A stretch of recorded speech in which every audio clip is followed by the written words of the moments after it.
Salam alaikum. Bismillah ar-Rahman ar-Rahim. Mes chers collègues, à l'occasion de la promulgation de la loi de finances 2026 en Algérie, j'aimerais bien partager avec vous les nouvelles mesures qui ont été introduites par cette loi concernant la taxe de la formation professionnelle continue et la taxe d'apprentissage. Mais avant de commencer de parler fiscalité, je dois revenir en arrière et parler de l'histoire de la formation en Algérie et de l'apprentissage. La première loi qui régit l'apprentissage a été instituée en 1981. Cette loi a été suivie par un décret en 1982 ayant pour objet l'organisation et le financement de la formation en Algérie. Depuis ces deux dates clés, il y a eu des nouvelles lois, des décrets, des arrêtés et des circulaires. Ces textes législatifs ont été succédés par rapport à un besoin, par rapport à une mise à jour et par rapport au progrès technologique et par rapport à la promotion des pratiques de gestion des entreprises. Tout d'abord, pourquoi on forme? C'est quoi la formation? Nous avons un personnel qualifié qui est diplômé, soit par des instituts de formation professionnelle, des instituts universitaires, et nous avons un personnel qualifié, diplômé des grandes écoles. Mais pourquoi on recourt à la formation? La formation, comme nos amis de l'Ussumel le savent, est très importante. C'est un investissement. Cet investissement contribue à l'acquisition de qualifications nouvelles,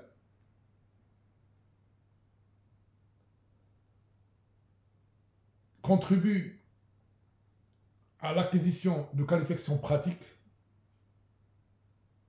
contribue à l'acquisition de nouvelles connaissances spécifiques et nécessaires pour l'exercice d'un métier au niveau de l'entreprise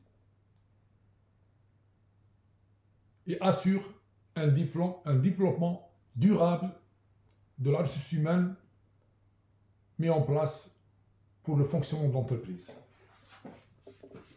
Et on forme aussi par rapport au marché du travail qui est devenu très exigeant, dont la concurrence est très rude. Donc le savoir et le savoir-faire est très important au niveau des entreprises. L'État algérien a mis en place des mesures législatives pour que les entreprises de droit algérien et de droit étranger participent à la promotion de la formation continue et à l'apprentissage professionnel. Parmi ces mesures, elle a institué la taxe de la formation professionnelle et la taxe d'apprentissage pour inciter les institutions, pour inciter les entreprises et les organismes, mis à part les institutions étatiques, de former leur personnel et de prendre en charge des adolescents jusqu'aux jeunes comme apprentis.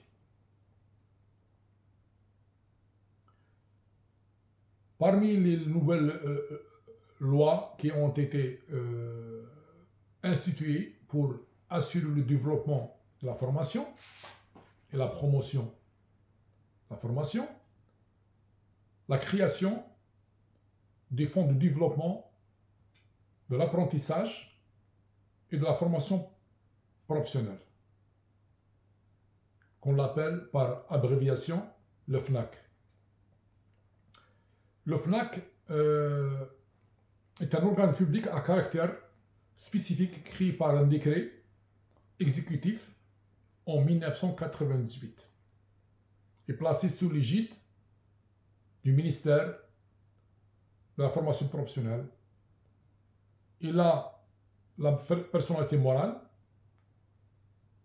et il est dirigé par un directeur général et géré par un conseil d'orientation sous la responsabilité directe du ministre de la formation professionnelle ou bien son représentant. Il a aussi une autonomie financière.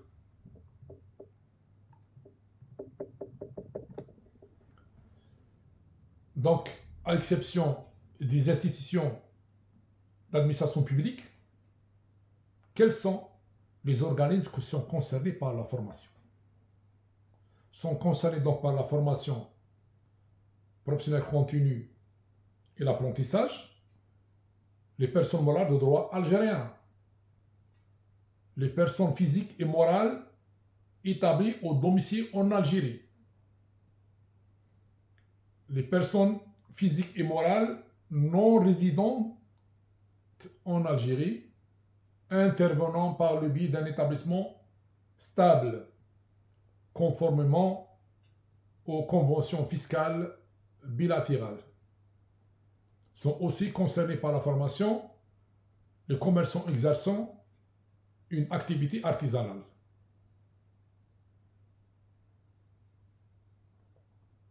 Donc, sont concernés par la formation les entreprises algériennes et étrangères. L'entreprise algérienne, que ce soit privée et publique, que ce soit physique ou morale, et pour les entreprises étrangères domiciliées en Algérie, qui ont une présence permanente en Algérie, et celles qui n'ont pas une présence permanente en Algérie, mais sont gérées par un établissement stable pour la gestion de leurs contrats déterminés. Et ce, par rapport à la convention fiscale bilatérale signée avec le pays de cette entreprise. Alors, parlons du champ d'application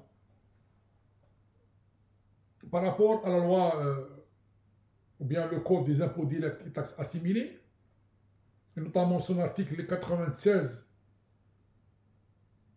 qui parle spécialement de la taxe de la formation professionnelle. Les entreprises qui sont concernées par la formation professionnelle continue sont celles qui emploient plus de 20 personnes, donc 20 et plus, doivent procéder à la formation professionnelle de leur personnel. Mais doivent également prendre en charge la formation d'apprentis. On va parler tout à l'heure des tranches d'apprentis, ou bien le nombre d'apprentis qui doivent le prendre en charge, c'est par rapport à la taille de leur entreprise qui est calculée en fonction de l'effectif qu'ils emploient. Pour les apprentis qui sont concernés pour la formation, sont les adolescents à partir de l'âge de 15 ans jusqu'aux jeunes de 35 ans, à l'exception des personnes handicapées physiques. Il n'y a pas de limite d'âge. Un handicapé physique de 50 ans peut suivre une formation d'apprenti chez un artisan ou bien au niveau, disons, d'entreprise.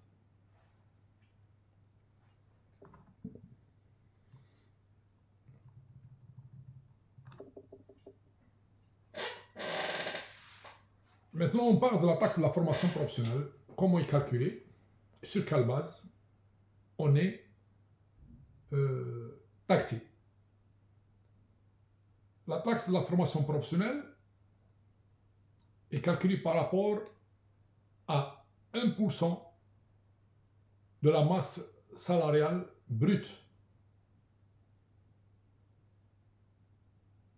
pour les deux tranches, que ce soit la taxe de la formation professionnelle continue, 1%, et 1% pour la taxe d'apprentissage. Donc les entreprises doivent faire un effort pour assurer la formation à concurrence de 1% de la masse salariale brute. Si elles n'arrivent pas à atteindre ce taux, elles doivent payer la différence comme taxe. C'est pourquoi les entreprises doivent planifier des formations à la longueur de l'année pour qu'à la fin,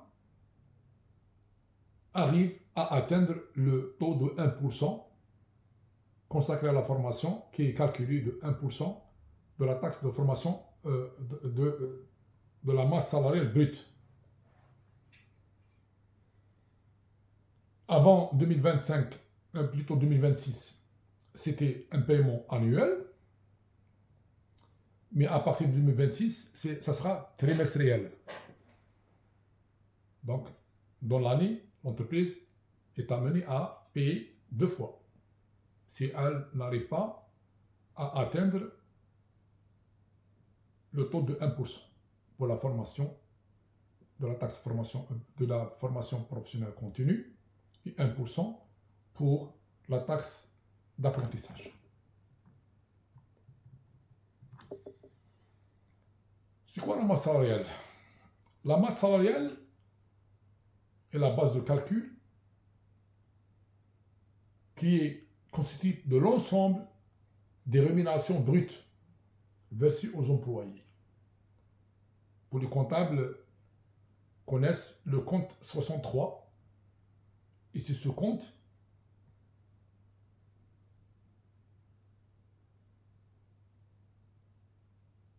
donc le total de ce compte brut avant déduction des cotisations sociales CNAS et le paiement de l'IRG qui est servi comme base de calcul du 1% consacré à la formation professionnelle continue et 1% consacré à l'apprentissage. Et ce, conformément à l'article 67 des codes des impôts directs et taxes assimilées.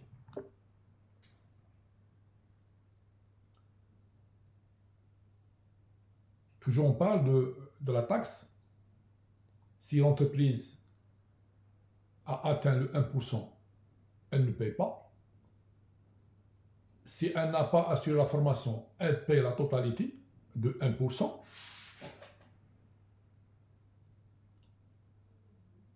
Pour les deux, la taxe de formation professionnelle continue et de l'apprentissage. Seulement pour l'apprentissage, si elle justifie qu'elle ne peut pas atteindre le 1%, elle ne paye pas. Mais la différence, elle doit être versée à la formation professionnelle continue. On revient au nombre d'apprentis qu'on doit former au niveau d'une entreprise. Conformément à l'article 37 de la loi numéro 18 du 13 juin 2018, fixant les règles applicables en matière d'apprentissage, les tranches sont comme suit. Si nous avons un employé au niveau de notre entreprise 1 à 5, on doit former au moins un apprenti. Si nous avons 6 à 10, on doit former 2 apprentis. Si nous avons 11 à 20, on doit former 3 apprentis. Si nous avons 21 à 40, on doit former 4 apprentis. Au-delà de 40, jusqu'à 100, on doit former 5 apprentis. Au-delà de 100 jusqu'à 500 apprentis, employés, on doit former un apprenti pour chaque tranche de 20 travailleurs. Au-delà de 500, on doit former au moins 5% de leur effectif. Voilà. Ça, c'est le taux pour la formation d'apprentis. Pour la justification de l'effort de formation, il est entendu par dépenses de justificatif, ou bien les dépenses qui justifient l'effort de consacrer à la formation, par les dépenses versées pour la formation de notre personnel. Frais pédagogiques, le transport, l'hébergement, la restauration, l'assurance et ainsi de suite. Même les télétravail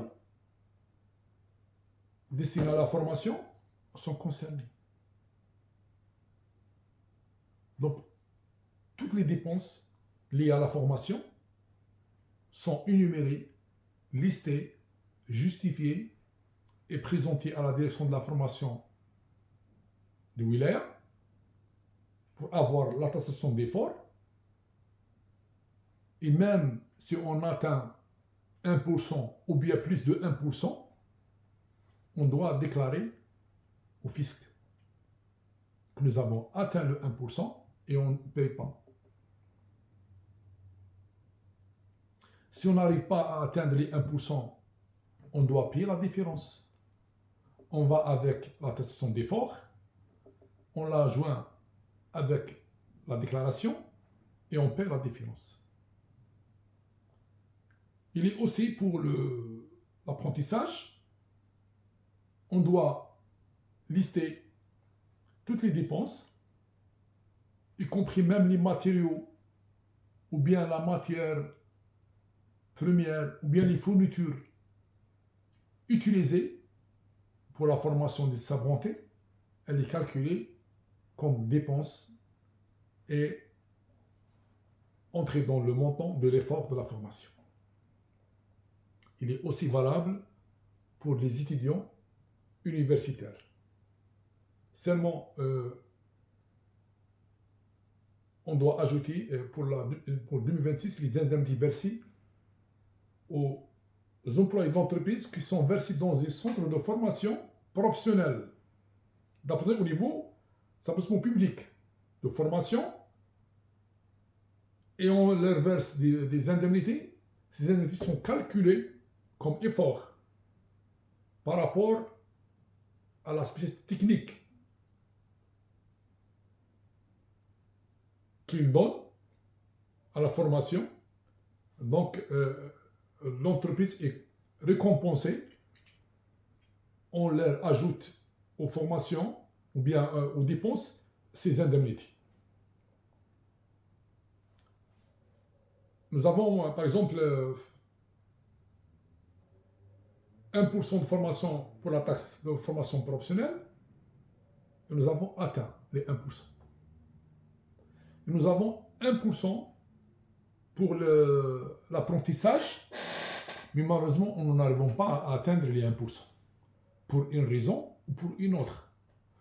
Parce que pour nos personnels, ils sont là, on doit leur planifier une formation à concurrence de 1%. Mais on n'est pas responsable d'apprentissage. On ne va pas aller ailleurs, mais on va demander des gens à venir pour se former chez nous comme apprentis. C'est pour ça que l'État a réfléchi à penser à ça. Il n'a pas pénalisé l'entreprise. Elle a un justificatif. Elle ne va pas frapper les portes pour demander des gens de venir pour se former au niveau de ces ateliers.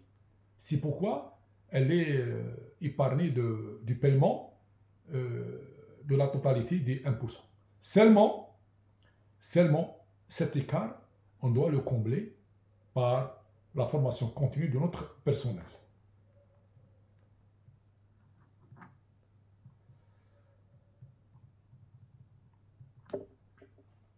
Sur le plan fiscal, on doit noter que ces taxes doivent être calculées sur le montant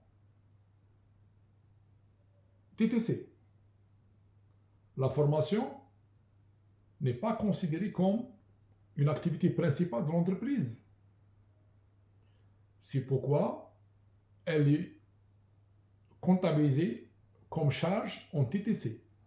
On n'a pas droit à récupérer la TVA. Mais ces charges sont déductibles de l'impôt ou bien du résultat fiscal. A contrario, la taxe de la formation professionnelle n'est pas déductible du résultat fiscal. C'est une punition pour l'entreprise qui ne font pas d'efforts pour former. Donc, on ne leur donne pas un cadeau. Donc, on doit leur imposer ou bien on ne leur diminue pas de leurs bénéfices ou bien de leurs résultats la taxe de la formation professionnelle. Donc, elle n'est pas déductible. Pour les proportions de dépenses, on ne peut pas former comme ça. On forme 2, 3, 4 et ça suffit. Tout le montant du 1%, on le consacre pour un ou deux agents, cadres, ou bien maîtrisés, ou bien exécutants. Et on dit qu'on a assuré l'effort de formation et c'est bon. Non. Il y a des règles. On doit former 40% de cadres, 40% de maîtrise et 20% d'exécution. Et nous avons aussi les frais divers. Les frais divers qui sont calculés au prorata. Comment? Pour les coûts de la formation, maîtrise et exécutant. Ces frais divers, on prend 20 à 30%. Pour les cadres, de 30 à 40%. Et 10% à 15% de variations supplémentaires pour les entreprises qui opèrent au sud. Et 20% à 30% en augmentation quand il s'agit de formation à l'étranger. C'est ça la répartition. Il faut qu'elle soit équitable. Chaque catégorie doit prendre en charge une part dans le montant de la formation. Il y a aussi la quotité. On ne peut pas dire comme ça, et on a formé si bon. Non. On forme les gens par leur disponibilité. Parce que l'article 57 de la loi numéro 18, je pense, 18 du 10 juin 2018, fixant les règles applicables aux matières d'apprentissage,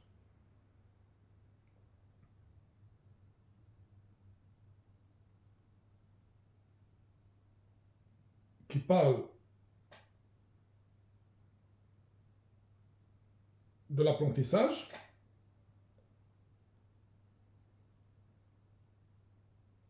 a défini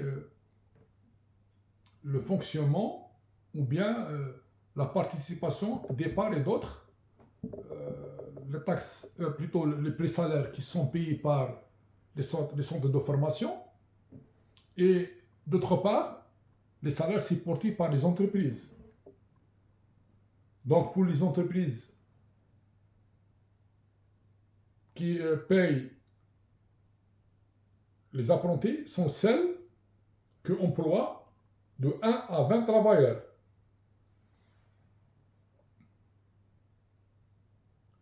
Mais pour les premiers 6 mois, c'est l'État qui paye le pré-salaire, mais au-delà de 6 mois, c'est les entreprises qui payent, qui prennent le relais.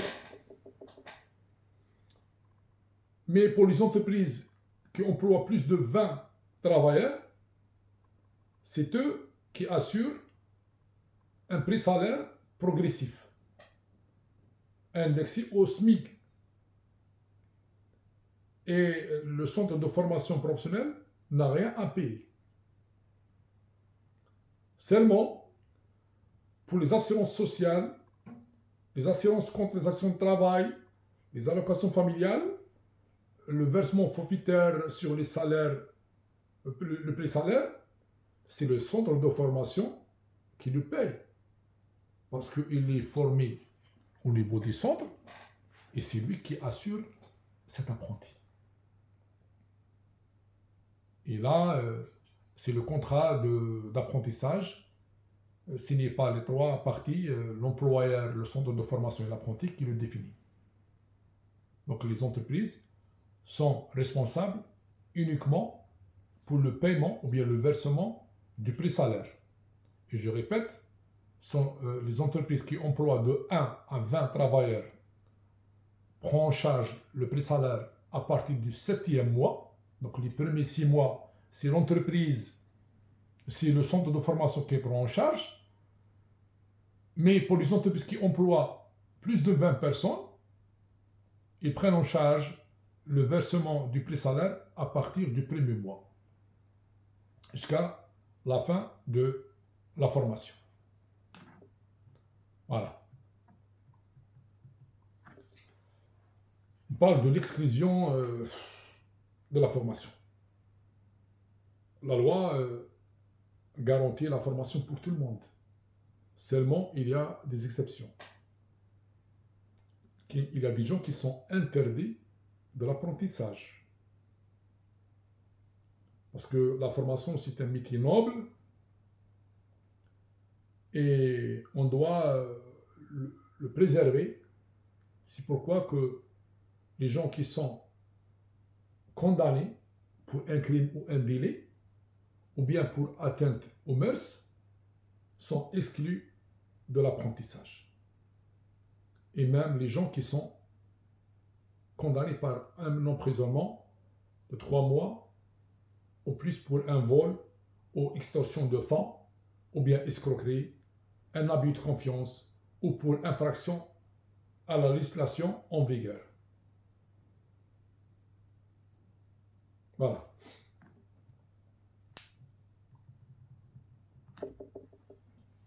Pour le taux de la formation, le taux de la taxe de la formation professionnelle, il a été évolué depuis sa création. Et en 98, l'article 4 du décret exécutif 98-149, le 13 mai 1998, a fixé le taux à 0,5% pour la formation professionnelle et 5% pour l'apprentissage.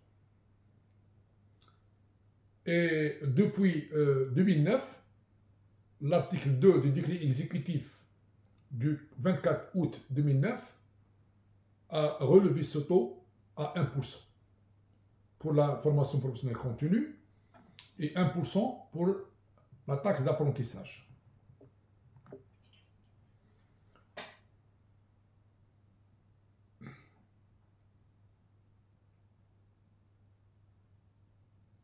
L'exigibilité. Avant 2026, la taxe est devenue exigible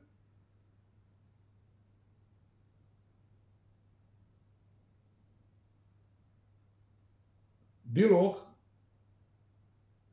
qu'on n'atteint pas le taux de 1%, mais on le paye annuellement, soit le 20 février de chaque année.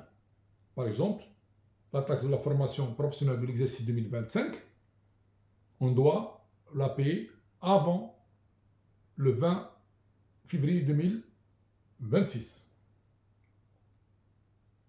Mais à partir de 2026, on doit payer la taxe en 2 tranches trimestrielles,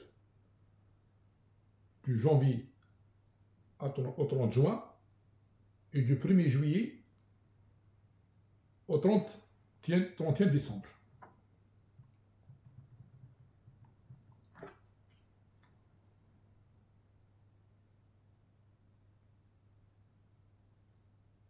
Maintenant, on parle de la dérogation.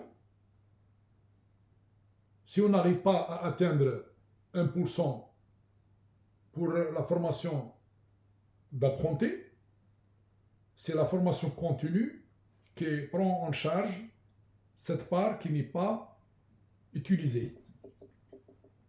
En revanche, on ne peut pas combler l'écart de la formation de la taxe, la formation professionnelle par l'apprentissage. Si on n'arrive pas à atteindre les 1% pour la formation professionnelle continue, on doit payer les 1%. Pardon.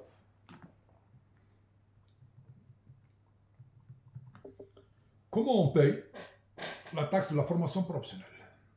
Il faut le dossier ficelé et les états de justificatif des efforts de formation et les dépenses sont listés. On dépose le dossier au niveau de la direction de la formation professionnelle de la wilaya. Et cet organisme nous délivre une action de consécration d'efforts. Si nous n'avons fait de formation, et fixe le taux d'effort. Si nous n'avons pas procédé à la formation des deux catégories, la formation professionnelle et l'apprentissage, elle mentionne aussi qu'aucun taux de consécration n'a été réalisé durant le trimestre, et avant c'était l'année. Donc on paye par semestre le taux de 1% qui n'a pas été consacré à la formation. Même si nous avons atteint les 1%, on doit déclarer au fisc avec un état niant. On déclare son paiement.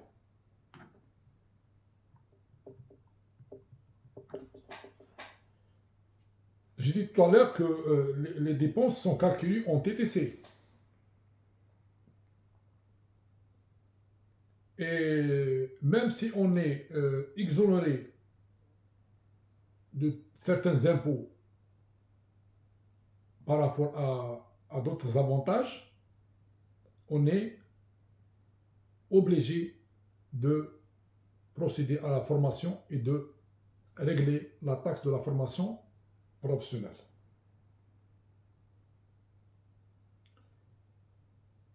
J'ai dit tout à l'heure que la taxe de la formation professionnelle n'est pas déductible.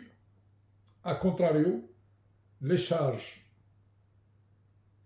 ou bien les dépenses calculées en TTC sont déduites du résultat fiscal de l'entreprise.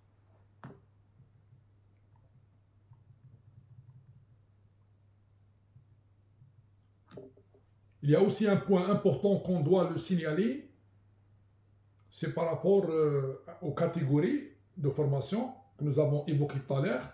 Nous avons dit que 40% de cadres, 40% maîtrise et 20% d'exécutants. Mais sans oublier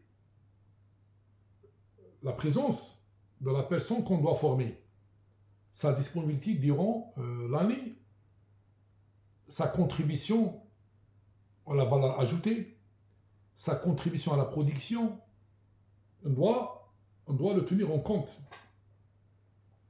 Et le volume horaire de travail hebdomadaire, c'est 40 heures, soit 173,33 par mois, et par année, c'est presque 2080 heures.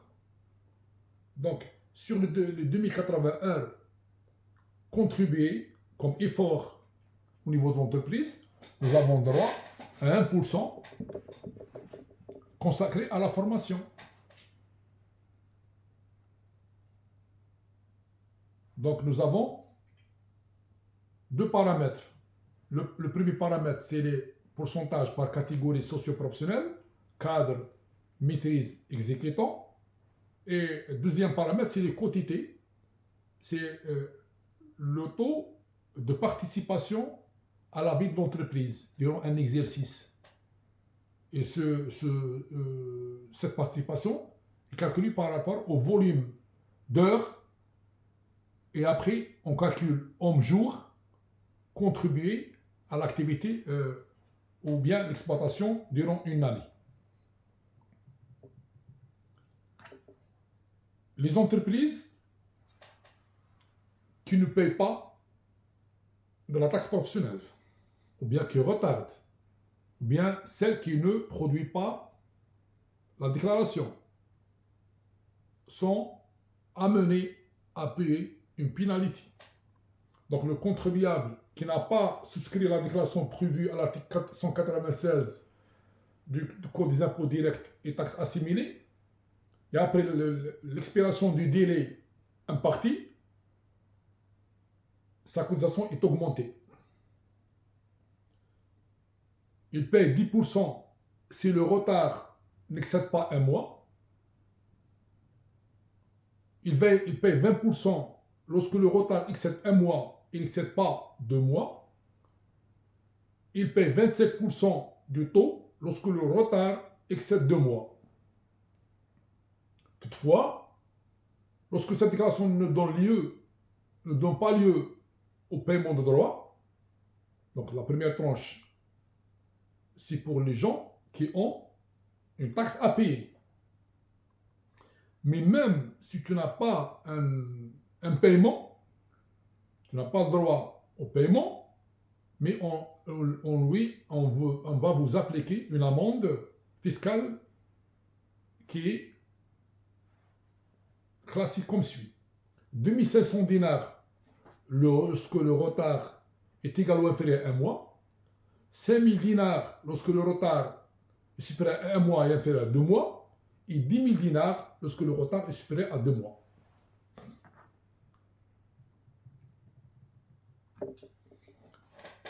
On parle maintenant de la prescription de la taxe de la formation professionnelle continue et la taxe d'apprentissage. Les entreprises qui ne font pas d'efforts, les entreprises qui ne déclarent pas au fisc leur taux de consécration, ou bien les entreprises qui ne produisent pas la déclaration. Après 4 ans, elles ne payent pas. Donc la prescription a une durée de 4 ans. Avant, s'il y a un redressement ou bien une vérification, elles seront, en plus du paiement de la taxe, elles sont amenées à payer des pénalités, plus une pénalité de redressement. Maintenant, on va revenir à l'exercice 2026 par rapport aux nouvelles mesures introduites par la loi de finances 2026. Et avant, on doit parler de l'exposé des motifs. Pourquoi ces lois ont été modifiées. La loi de finances, chaque année, fait une mise à jour. C'est par rapport à une situation donnée.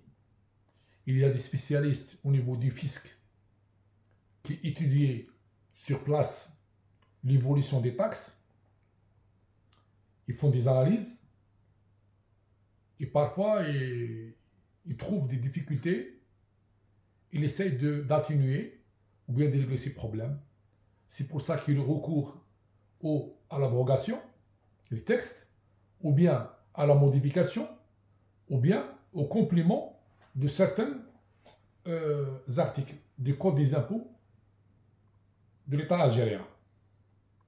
Donc, en 2025, qu'est-ce que nous avons relevé? Nous avons relevé que les entreprises, à la longueur de l'année,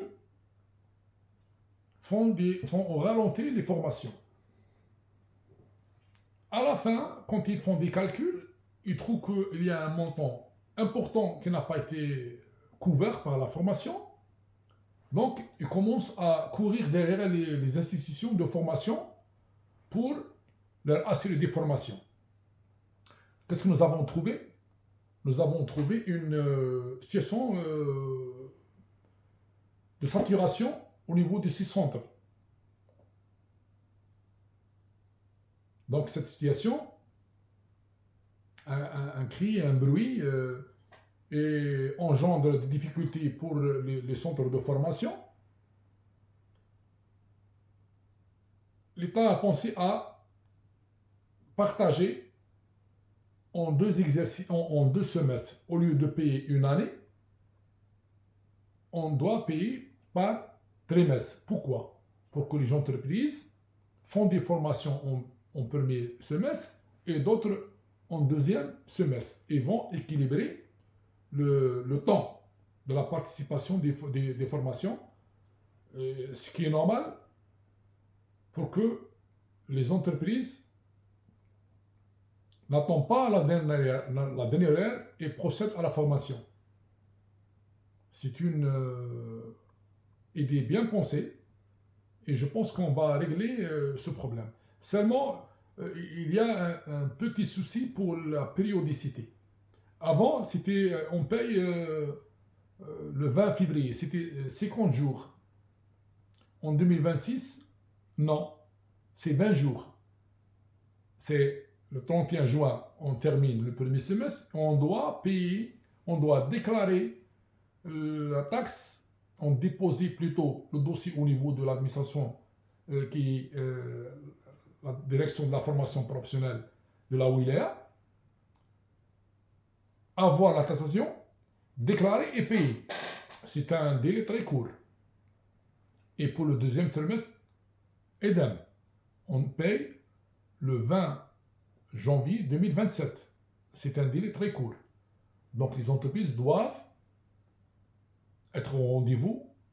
C'est pourquoi les dossiers, il faut qu'elles soient bien préparées et faire vite avant de dépasser le délai des 20 juillet et 20 janvier 2027. Parmi les nouvelles mesures de cette année 2026, c'est l'effort consenti aux actions d'apprentissage. Donc les indemnités versées aux employés chargés de l'apprentissage, dépêchés au niveau des établissements publics de formation pour assurer des formations dans des domaines spécifiques, sont indemnisées. Nous avons des ingénieurs dans un métier précis qui sont connus par leurs compétences. On leur dépêche au niveau des centres de formation pour faire des formations aux apprentis. Donc, en contrepartie, on leur donne une indemnité. Ces indemnités sont ajoutées au calcul de l'effort de formation. Et la nouvelle mesure touche les étudiants au milieu professionnel. Avant, l'entreprise algérienne procède aux formations, ou bien au stage, ou bien on prenne en charge le stage des étudiants au niveau des entreprises, mais malheureusement, l'effort ou bien les dépenses liées à ces stages n'étaient pas comptées dans le calcul de l'effort. Cette année, non. L'État a privilégié ces entreprises et le coût ou bien les dépenses dégagées pour la formation ou bien la prise en charge des étudiants en milieu professionnel est compté dans le calcul, à savoir les frais pédagogiques, l'indemnité des parents, la restauration, le transport, les soins au niveau de l'entreprise, tous ces, ces dépenses sont comptées. Je pense que nous avons fait le tour autour de cette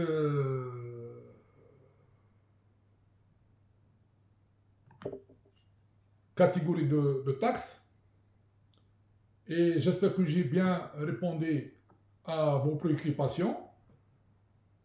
Et je souhaite à vous tous une meilleure année 2026. Salam alaikum.